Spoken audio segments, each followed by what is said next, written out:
Hi there, my name is Amod and I am the founder of Consonance Acoustics, an acoustical design company. In this video, we will talk about how to improve speech clarity in an auditorium. We will look into what causes the lack of speech clarity in auditoriums, see some examples, and then discuss ways to improve the situation. Clients often complain that they have trouble understanding speech programs in many auditoriums, seminar halls, or even Mangal Karyalayas. When architects and designers consider these aspects behind these issues, they can design the spaces curated to the requirements. This video will delve deeper into these aspects of auditorium acoustics. As a quick introduction, we at Consonance Acoustics have recently designed an auditorium with a Class A speech transmission index using our patented and other absorbers. You should reach out to us at the number mentioned below if you want to objectively know how clear your auditorium or hall sounds.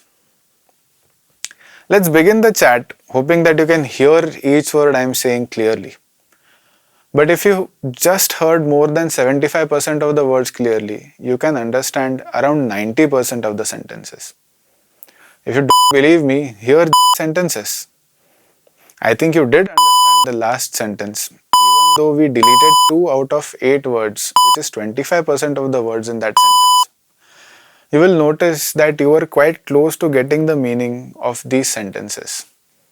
This happens due to the context and our way of making sense of language. These things are built in for us, but imagine when we are listening to a lecture or a speech and we can't understand it properly. That means not even 75% of the words being said are being understood by the audience. The most common way to objectively measure speech intelligibility is speech transmission index. The reason why speech intelligibility is lost in halls and auditoriums is the high reverberation time, also mistakenly called echo. Reverberation time is the time taken for a sound impulse like a clap to decay by 60 decibels. If the sound is not absorbed a lot by the surfaces in a room, it will keep on reflecting and hence take longer to decay. The phenomenon is different for different frequencies of sound. We learned in school that the sky is blue because the blue light being high in frequency gets scattered due to the atmosphere. The same happens with the higher frequencies of sound.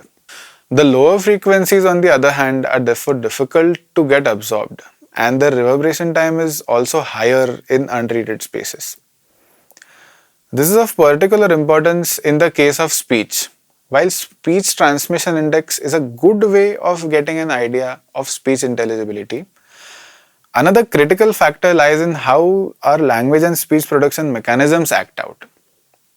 Have a look at this figure.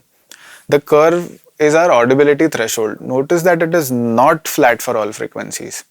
In this curve, we have our speech region. It starts from about 120 Hz for normal male talkers and goes till 8000 Hz. In this speech region, we have vowels, which are lower in frequencies when compared to consonants. We can take another test, try to guess the following words.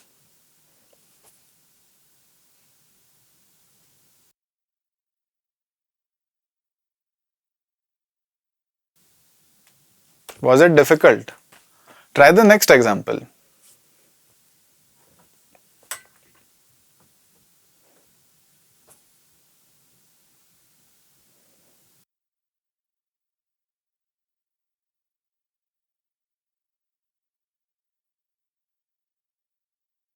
Was it easier? The difference in that first example, we had no consonants like Y or R or M or Z, etc. And in the next example, we had no vowels like A or E or U, etc. You notice that more of the information of a word is conveyed by the consonants, which are higher in frequencies, and the shape of the word is conveyed by the vowels, which are lower in frequencies. Another example that COVID showed us was the use of masks. We find it difficult to understand when someone is speaking while wearing a mask.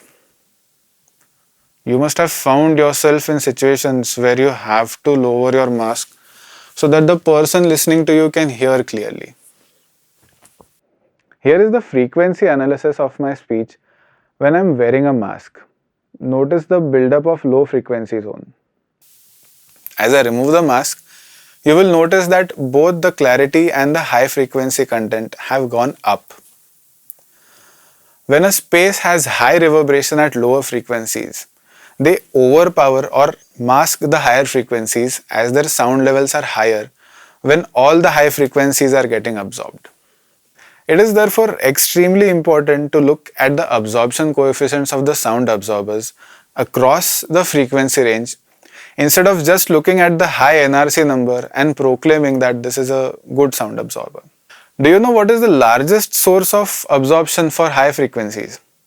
It is the audience that sits in the auditorium. We talked a bit about this in a previous video. You can click on the I button and watch that video. The audience is one source of absorption that we just cannot avoid, as we cannot unfortunately ask the audience to sit outside. Since we need a balance in absorbing all the frequencies to maintain a constant reverberation time for all frequencies, we need to carefully design the auditorium acoustics such that there is sufficient low frequency absorption present. I hope you now have an idea of how to increase speech clarity in an auditorium. It involves careful recommendation of sound absorbers to reduce the reverberation time across the entire relevant frequency range. We have not been able to cover the detailed calculations for proper designs in this video, but you can contact us at the number or email address mentioned in the description below, and we would be more than happy to help you in your design process. If you found this video interesting, please click on the like button below and please share this video with your network. It would be of interest to them as well. Please subscribe to our channel for these videos so that you can cover all the bases while designing auditoriums and auditorium acoustics. See you again soon.